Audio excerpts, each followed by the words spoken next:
They fired the old worker for no reason. Days later, he bought the company and fired them all.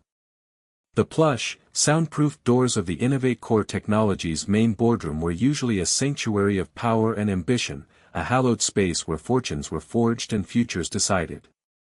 But on this particular Tuesday, an unusual tension, almost a palpable hum, hung in the meticulously climate-controlled air. Blake Sterling, the company's sleek, predatory CEO, sat at the head of the polished mahogany table, its surface reflecting the cold ambition in his eyes. A smirk played on his lips, a familiar expression of self-satisfaction that Wallace had come to know all too well. Beside him, Valerie Vance, the HR manager whose ambition practically radiated from her, her spine rigid with self-importance, watched with a cold satisfaction that mirrored Blake's own.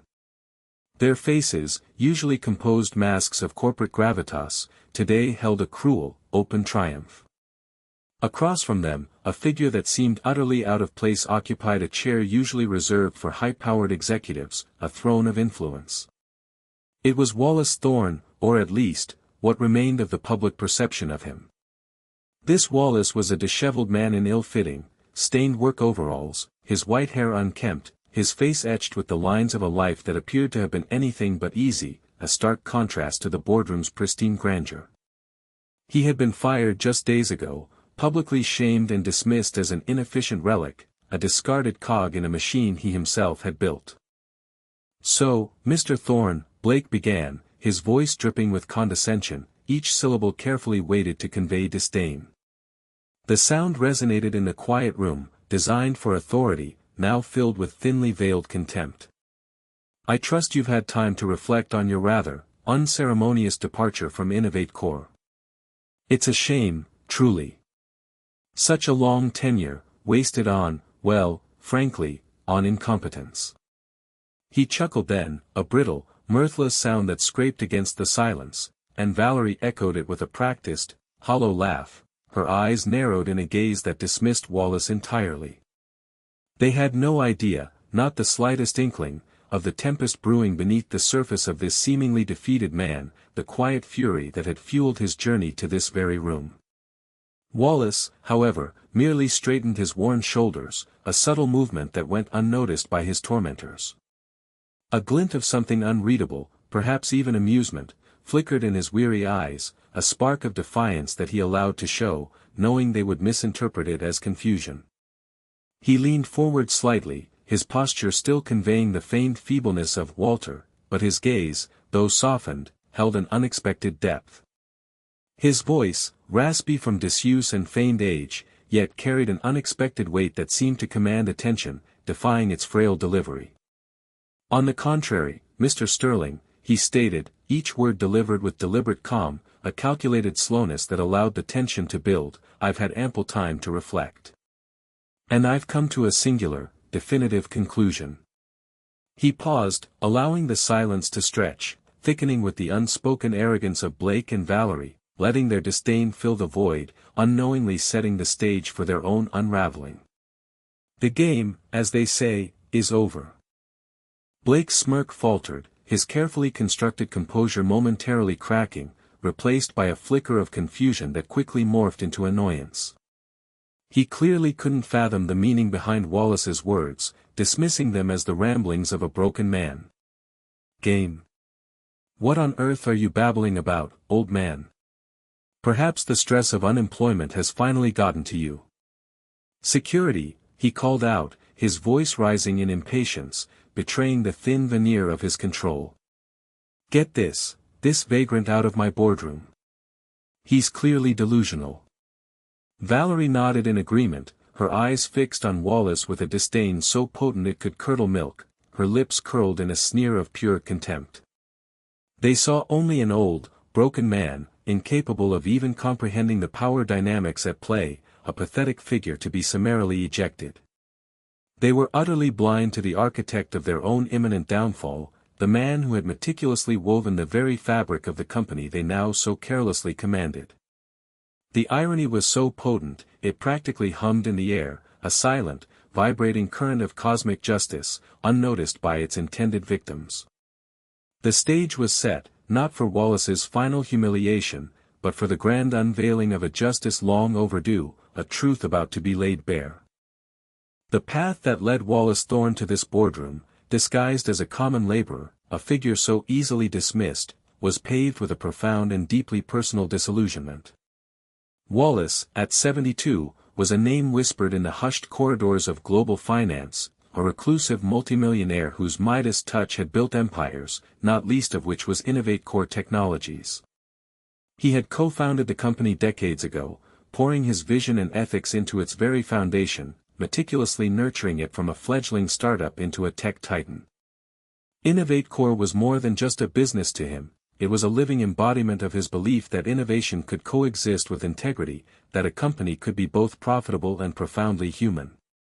He had envisioned it as a place where creativity flourished, where employees were valued partners, and where ethical practices were as crucial as technological breakthroughs.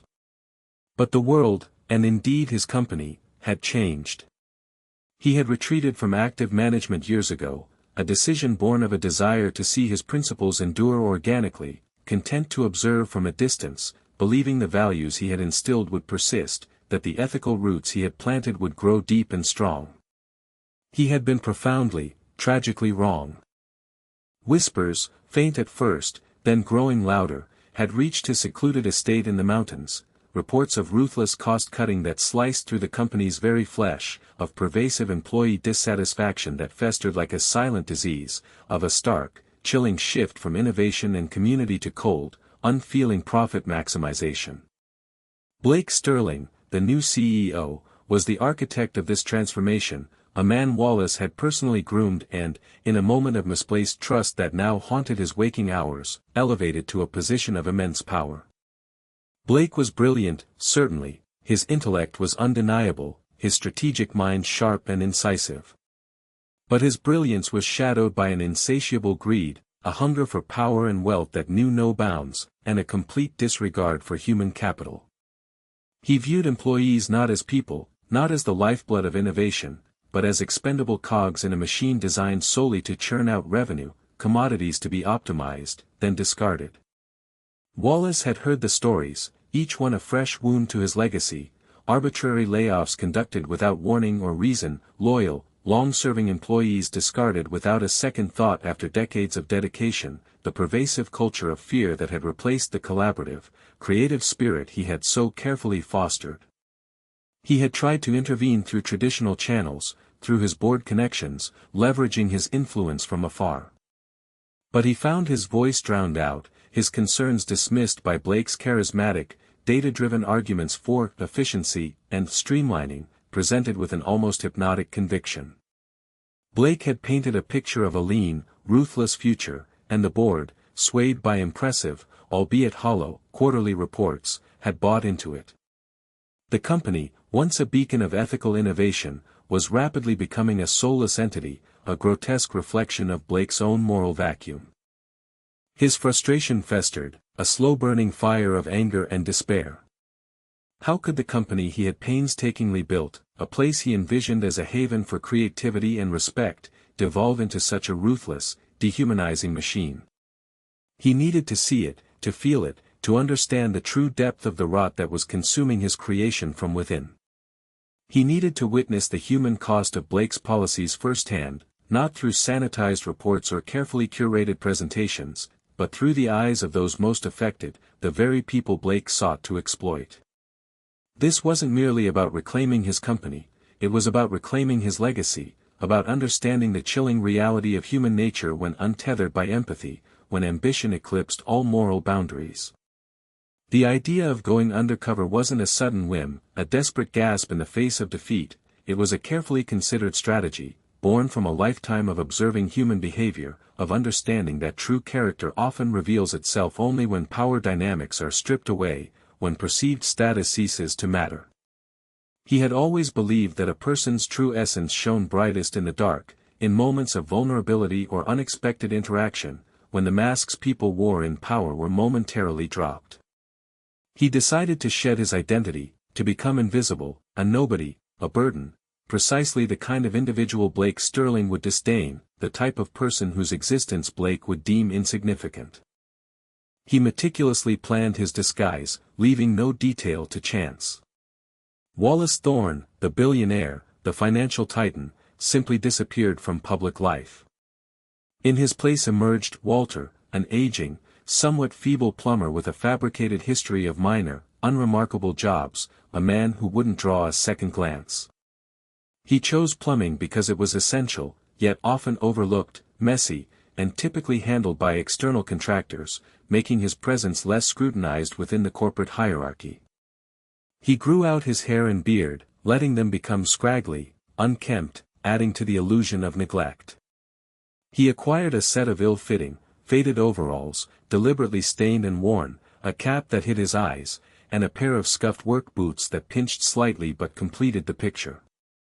He practiced a slightly stooped posture, a shuffling gait that suggested chronic fatigue, and a quiet, almost deferential manner that invited dismissiveness.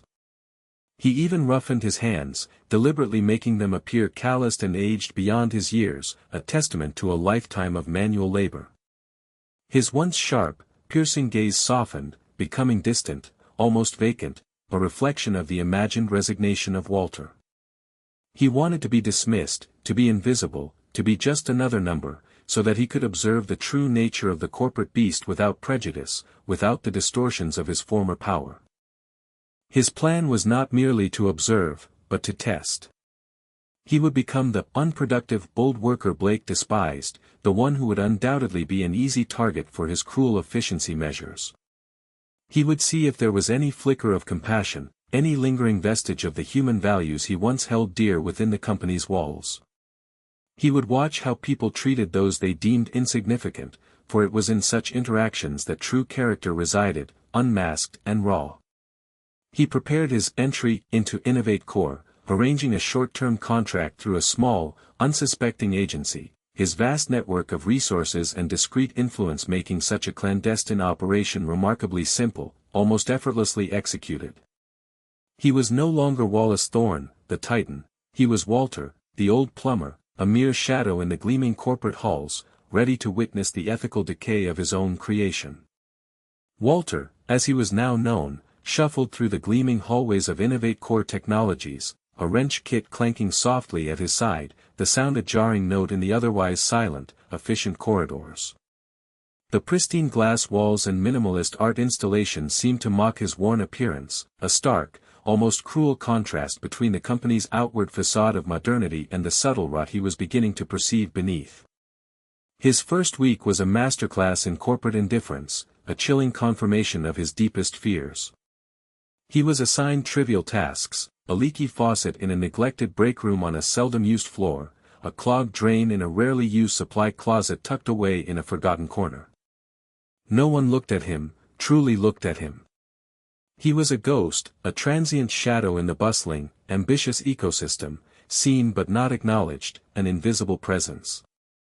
He observed Blake Sterling from a distance, watching him glide through the office, a confident, almost predatory smile fixed on his face, his movements sharp and decisive.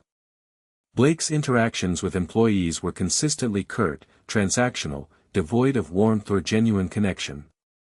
He rarely made eye contact, preferring to address a subordinate's chest or a wall behind them, as if they were merely props in his grand performance. Wallace noticed the subtle shivers of fear that rippled through cubicle farms whenever Blake's voice echoed down a corridor, a Pavlovian response to the perceived threat. He heard the hushed whispers about impending budget cuts, about performance reviews that suddenly became impossible to pass, designed to weed out the inefficient, about the constant, crushing pressure to deliver more with less, a never-ending cycle of extraction. One sweltering afternoon, the air conditioning in a section of the building had gone out. Blake had dismissed complaints, deeming the repair non-essential, until a major system overhaul could be budgeted for, which he implied would be never, a testament to his disregard for employee comfort. Employees sweltered, their productivity undoubtedly dropping, but Blake remained unmoved. Walter was called to look at a minor issue nearby, a pretense to observe further, to gauge the true human cost of Blake's policies. He saw a young woman, Elara Finch, her face pale with heat, still diligently coding, her brow furrowed in concentration. He also noticed her quietly distributing bottles of cold water she had purchased herself to her colleagues, a small, unsolicited act of kindness in a desert of indifference, a tiny rebellion against the oppressive atmosphere. It was a fleeting moment, but it stood out to him. On another occasion, Walter witnessed a scene that cemented his burgeoning disgust, solidifying the cold reality of Blake's reign. An older woman, Martha, who had served as a receptionist for 20 years, her loyalty a testament to the old Innovate Corps, was publicly reprimanded by Valerie Vance. Martha, a kindly woman with silver hair pulled back in a neat bun, had mistakenly misdirected a client call, a minor error born of fatigue. Valerie, her voice cutting through the open-plan office like a knife, sharp and unforgiving, berated Martha for her lack of focus and waning efficiency, implying her age was the culprit, a cruel and unjust accusation. Martha's face crumbled, tears welling in her eyes, her shoulders shaking with humiliation, but Valerie remained impassive, her expression utterly devoid of empathy, her posture stiff with self-righteousness. Innovate Corps doesn't have room for sentimentality, Martha, Valerie had declared, loud enough for many to hear, a chilling decree that echoed through the office. We need peak performance, not pleasantries. The next day, Martha was gone, replaced by a fresh-faced, overly eager graduate, her youth and inexperience a stark reminder of the company's new, ruthless priorities. Walter watched it all, his own heart aching with a mixture of sorrow and burning indignation. He had founded this company on the principle that people were its greatest asset, its very soul, not disposable cogs to be replaced at whim. His own interactions with Blake and Valerie were equally telling, each one a small confirmation of their moral bankruptcy. Blake would occasionally stride past him in the hallway, his nose slightly upturned, as if sniffing out a foul odor, a constant expression of thinly veiled disgust. "Old man, move it," he'd bark once, when Walter was slowly navigating a congested corridor with a heavy toolbox, feigning clumsiness.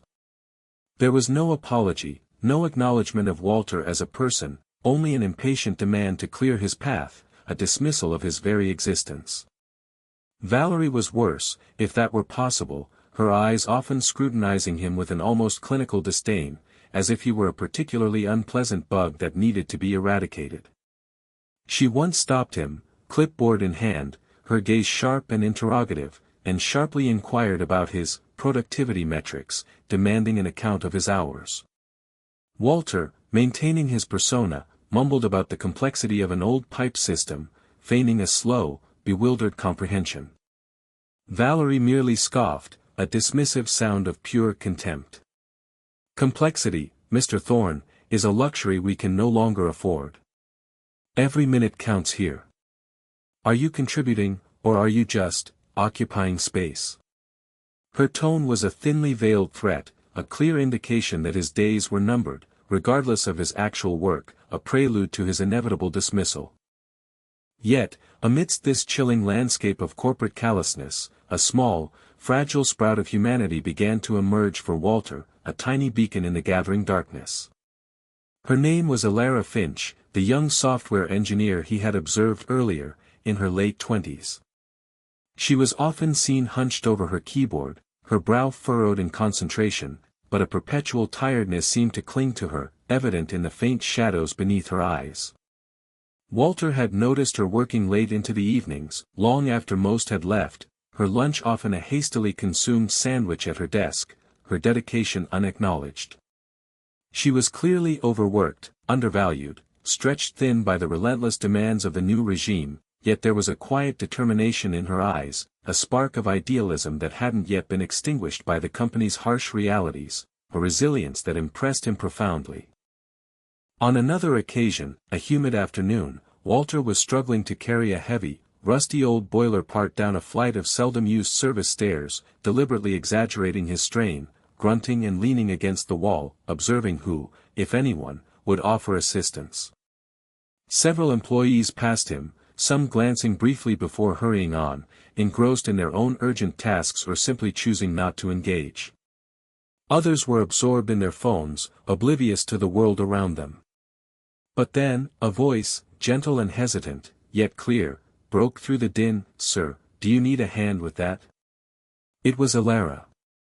She had paused her hurried walk to a meeting, her face etched with genuine concern, her eyes reflecting true empathy. Before Walter could respond, she was already reaching for the other side of the heavy part, her small frame bracing itself. It looks really heavy, she murmured, her voice soft, as she strained to help him maneuver it down the steps, her determination clear despite the effort. She didn't ask for recognition, nor did she linger for thanks. She simply helped, her kindness an instinct, unburdened by self-interest or a desire for reward. Walter felt a warmth spread through him, a stark contrast to the coldness he had experienced, a small flicker of hope in the desolate corporate landscape. The day he was fired was a culmination of Blake's disdain, a carefully orchestrated public spectacle designed to maximize humiliation. Blake had summoned Walter to the main lobby during a busy lunch hour, ensuring a large audience. "Mr. Thorne," Blake had announced, his voice amplified by the lobby's acoustics, drawing curious stares from employees gathering for their midday break, "it has come to our attention that your contributions are no longer aligning with InnovateCore's aggressive growth trajectory. Your efficiency is, to put it mildly, an antique. We regret to inform you that your services are no longer required." He said regret with a smirk that belied the word, his eyes glittering with a cold triumph, relishing the public degradation. Valerie stood beside him, a prepared termination letter in her hand, her expression one of vindicated superiority, her gaze fixed on Walter with a chilling satisfaction. They treated him not as a human being, not as an individual with dignity, but as a faulty machine to be discarded, a problem to be efficiently removed. The crowd of employees watched, a mixture of fear and muted sympathy in their eyes, their faces reflecting the oppressive atmosphere. No one dared to speak up, to challenge the authority of Blake and Valerie, their jobs too precious to risk. Walter, playing his part to perfection, bowed his head, feigning a deep shame, his shoulders slumped as if broken. He knew this was the final test, the ultimate degradation they could inflict, the moment that would seal his resolve. As he slowly shuffled towards the exit, feeling the weight of their judgment, the silent condemnation of Blake and Valerie, a small, quiet gesture occurred. A hand, soft and hesitant, yet resolute, reached out to him. It was Alara. In her hand, she held a wrapped sandwich and a steaming cup of coffee, a simple offering that defied the harsh environment. "Here, sir," she whispered, her voice barely audible above the lobby's hushed murmurs, her eyes filled with a profound empathy that transcended the fear in the room. You should eat something. And it's cold outside." She looked genuinely distressed, as if she bore the shame of the company's cruelty on her own shoulders, a weight that should have been Blake's. "I'm so sorry," she added, her voice cracking slightly, a genuine apology for a wrong she had not committed. Wallace Thorne, the reclusive billionaire, the founder of InnovateCore, felt a profound shift within him. Blake's public cruelty had been expected, a confirmation of his worst fears about the man he had once mentored. But Alara's small act of unsolicited kindness, offered despite the clear risk of drawing the management's ire, was a revelation, a powerful counterpoint to the pervasive darkness. It was a beacon of light in the overwhelming darkness, a testament to the enduring power of human compassion, a flicker of the values he had once instilled. The sandwich was humble, the coffee simple, but the gesture was monumental, a quiet act of defiance that spoke volumes. It sealed his decision, solidifying his resolve. He would not merely observe anymore. He would act. He would reclaim his company, not just for himself, but for the forgotten, the discarded, and the truly deserving. The game, as he had calmly stated in the boardroom, was indeed over for Blake Sterling and Valerie Vance. Their reign of callous efficiency was about to end. The security guard, a burly man named Dave who had always seemed to eye Walter with a vague suspicion, took a step forward, his hand already reaching out, ready to escort the delusional vagrant out of the sacred space. Blake leaned back in his chair, a smug smile returning to his face, savoring the moment of absolute power. "You heard me, security. Escort him out." Now. But Wallace Thorn didn't flinch. He merely raised a hand, a gesture of unexpected authority, a subtle command that made Dave hesitate, his hand dropping slightly. "There will be no need for that, Mr. Sterling," Wallace said, his voice now clearer, stronger, stripped of its old man rasp, resonating with an undeniable power.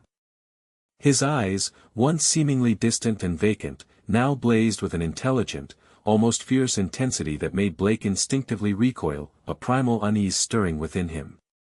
"Because I am not leaving. You are." Blake scoffed, a nervous, involuntary sound, quickly regaining his composure, attempting to dismiss the bizarre turn of events. "You're clearly unwell, old man. Get out before I have you forcibly removed and pressed with charges for trespassing." Valerie, too, looked at Wallace with a mixture of pity and contempt, her lips twisted in a sneer, as if he were a specimen of pathological delusion, a man utterly detached from reality. Suddenly, and with an almost theatrical flourish, the grand double doors of the boardroom swung open, revealing two impeccably dressed individuals. One was a sharp-suited lawyer, briefcase in hand, his face a mask of professional gravity, his posture radiating quiet authority. The other was a stern-faced woman in a bespoke business suit, carrying a thick file, her gaze piercing, her presence undeniable. Both radiated an air of undeniable importance, their mere presence shifting the atmosphere of the room. Blake and Valerie exchanged confused glances, their smug smiles faltering, a flicker of apprehension crossing their faces. "Mr. Sterling," the lawyer began, his voice calm but firm, resonating with legal authority, "I believe you're acquainted with Mr. Thorn." Blake frowned, his confusion deepening. "He's a disgruntled former contractor we just had to let go. He's causing a disturbance. I'd appreciate it if you could remove him. We have important business to attend to." The lawyer simply raised an eyebrow, a subtle gesture that spoke volumes. "I assure you, Mr. Sterling, Mr. Thorn is very much still a part of Innovate Corp. In fact," he paused for emphasis, allowing the words to sink in, "he is its sole proprietor once more."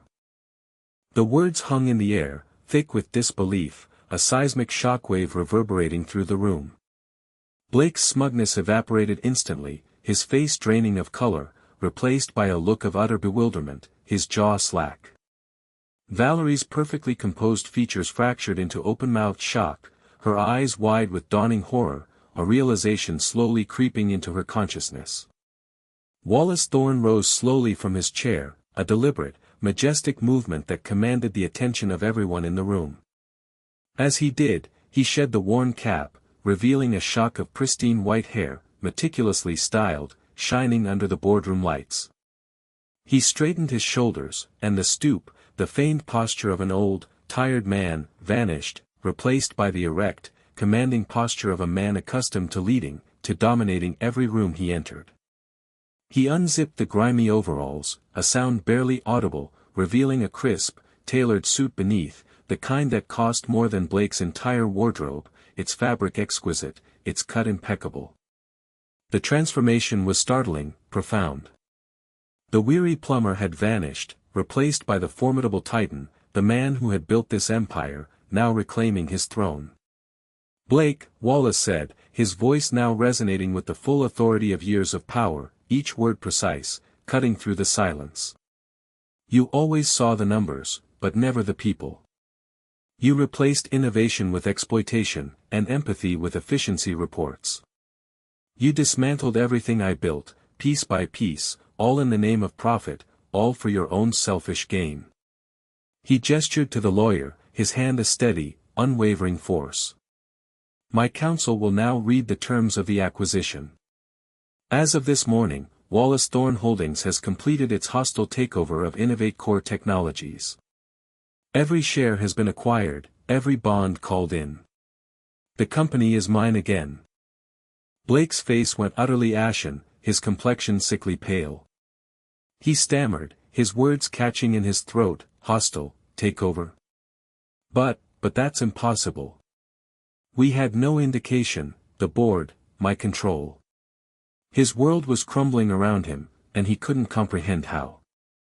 The bored, Blake, Wallace cut him off, his tone laced with chilling irony, a triumphant note in his voice, was merely a puppet show. Your control was an illusion I permitted for my observations, for you to fully reveal yourself. I simply waited for the perfect moment, for you to truly reveal the depths of your disregard for human value, for your cruelty to manifest in its rawest form. And you, my dear Blake, exceeded my expectations. He then turned to Valerie Vance, whose face was a mixture of horror and dawning comprehension, her carefully constructed composure finally shattered. And you, Ms. Vance, were an enthusiastic accomplice, a willing participant in the dismantling of this company's soul. Your ruthlessness was quite impressive in its cold efficiency. The lawyer stepped forward, opening his briefcase, pulling out a stack of documents. As per the terms of the acquisition, Mr. Sterling, your employment is terminated immediately. Your severance package is nullified due to gross misconduct and documented negligence leading to a significant devaluation of company morale and long-term potential. All access to company assets, including your corporate email and devices, has been revoked, effective immediately. He then turned to Valerie, his gaze unwavering. Ms. Vance, the same applies to you.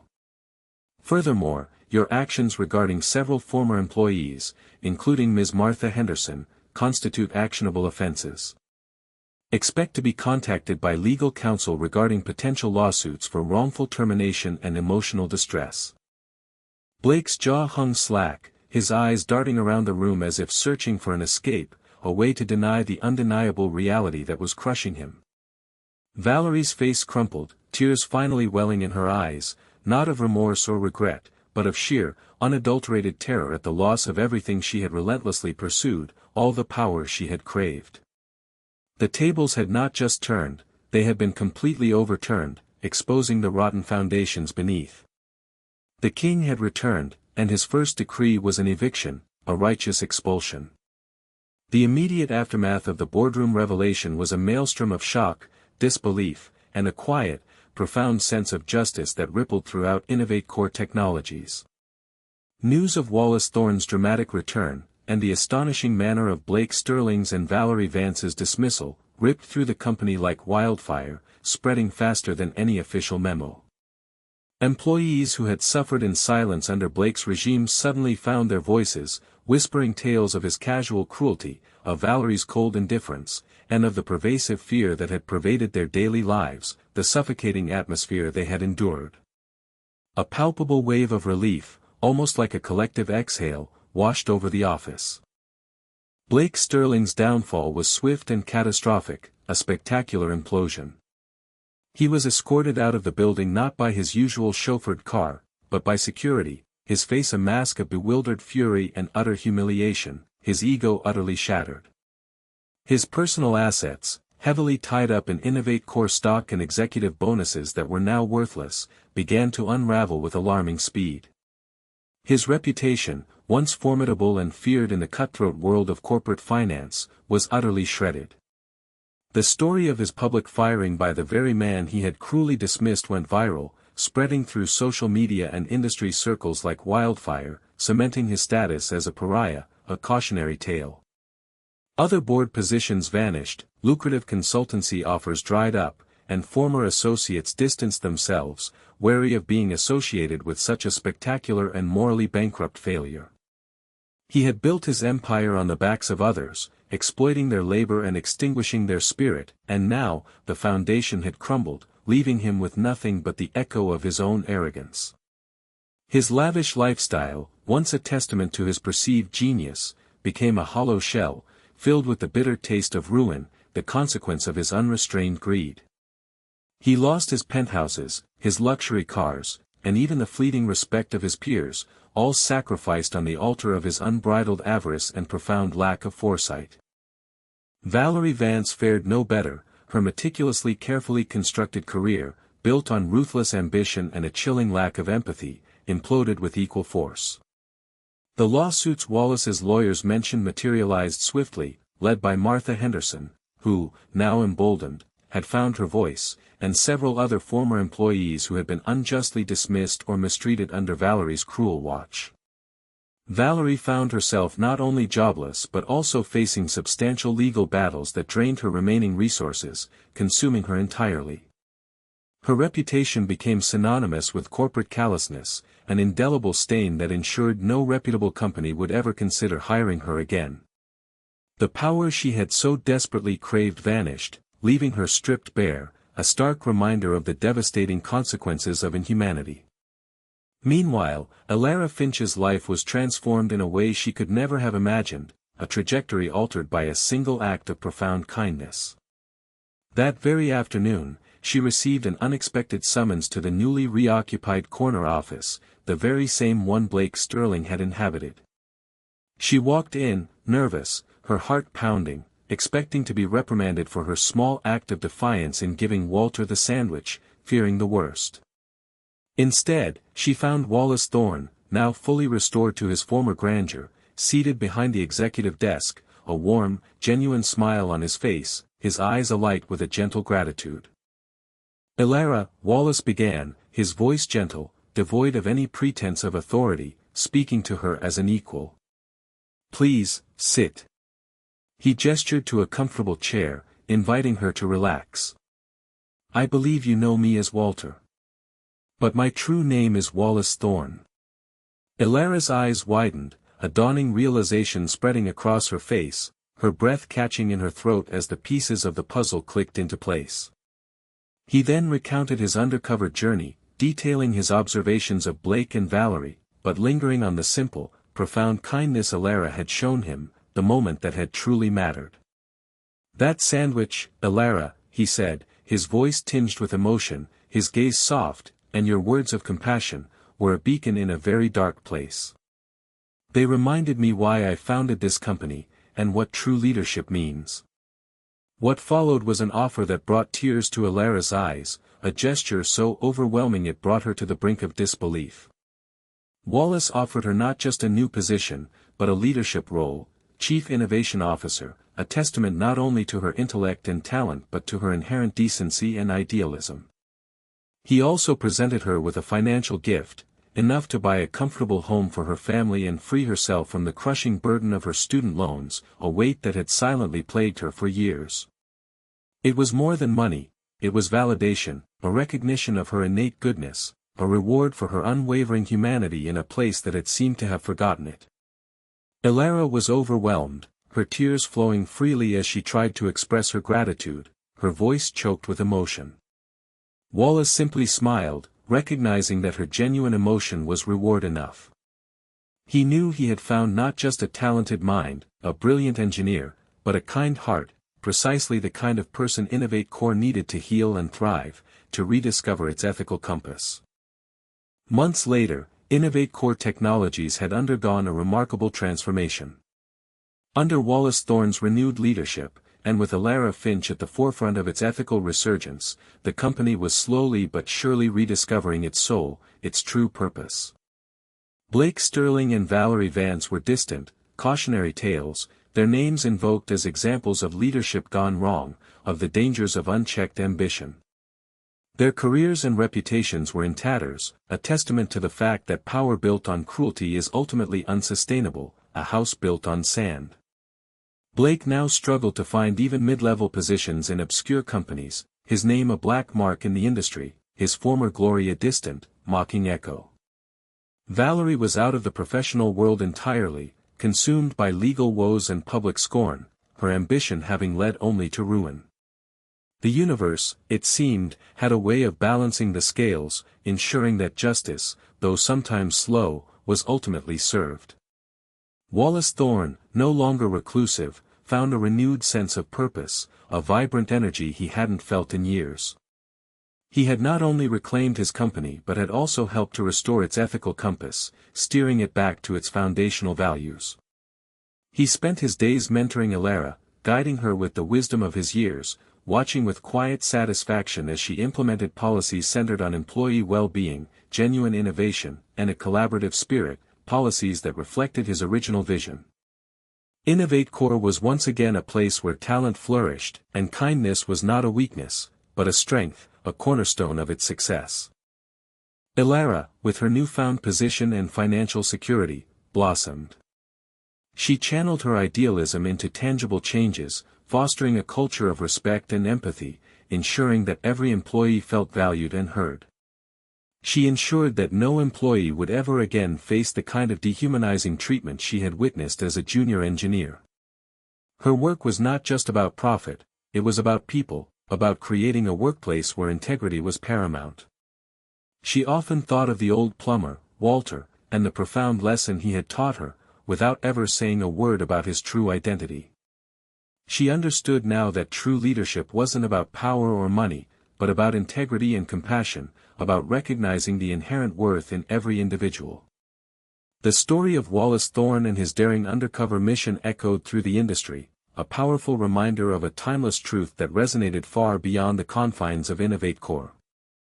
It served as a stark lesson that true character is not revealed in the glare of success or the comfort of authority, but often in the deepest shadows, when one believes no one is watching. It is in those moments of vulnerability, or in the face of perceived weakness, that the true measure of a person's heart is taken.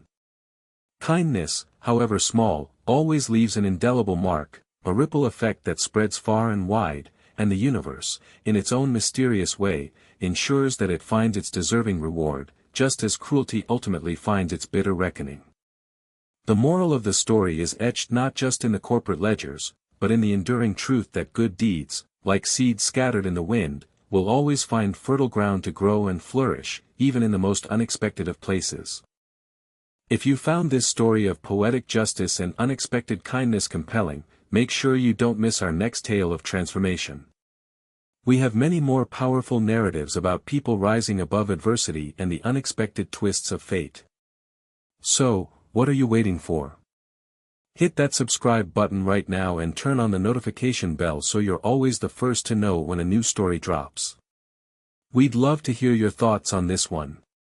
Have you ever witnessed someone being mistreated, only for them to get their just desserts later? Or perhaps you've seen a small act of kindness change someone's entire trajectory. Share your stories in the comments below. And tell us, what do you think was the most satisfying moment in Wallace Thorn's plan? Let us know.